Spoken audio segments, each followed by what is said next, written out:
16 na po ang gintong medalya ng Pilipinas sa 2025 Southeast Asian Games sa Thailand. At gumawa rin po ng kasaysayan ng 11-year-old skateboarder na si Maisel Paris Aligado bilang pinakabatang gold medalist ng Pilipinas. Mula po sa Thailand, nakatutok live si Jonathan. Jonathan? Yes, Pia, nakakaisang ginto na ang Pilipinas ngayong Day 5 ng 2025 SEA Games. Yan po ay galing sa Wushu. Kagabi naman, makasaysayan yung naging tagumpay ng batang skateboarder na siyang pinakabatang Filipino gold medalist sa kasaysayan ng SEA Games.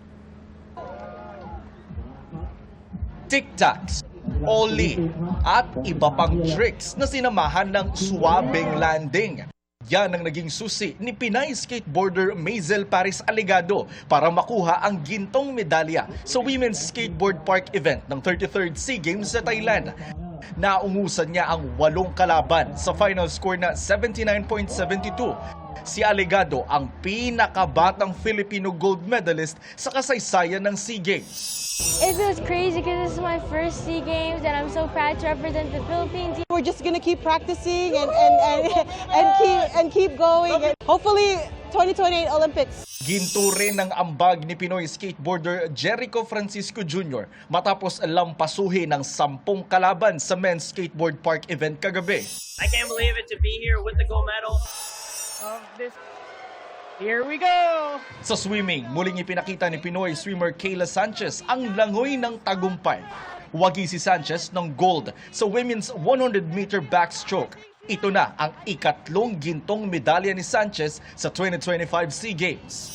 It's also my dad's birthday, so I wanted to win this medal for him. I wanted to win gold for the Philippines. Wagi rin ang gintong medalya si Pinoy judoka Chino C. Tancontian sa men's under 100 kg finals. Gusto ko po talaga na makaapak po sa Olympic stage. Ngayon po, sa isang step na to, isang malaking step towards my dream.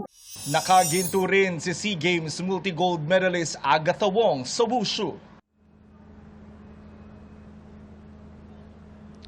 Yes, Pia, andito ako ngayon sa Chonburi sa labas ito ng Bangkok. Katatapos lang ng weightlifting event dito na sinalihan ni Olympic gold medalist Heidelin Diaz. Pero unfortunately, pang-apat po si Heidelin sa ranking. Hindi po siya nakakuha ng medal. Ang nagkampiyon dito sa weightlifting sa 58 kg weight class ay ang host country na Thailand. Yung munang latest mula rito sa Thailand. Ako po si Jonathan Andal ng GMA Integrated News at ng Philippine Olympic Committee Media. Nakatutok 24 oras. Maraming salamat, Jonathan Andal.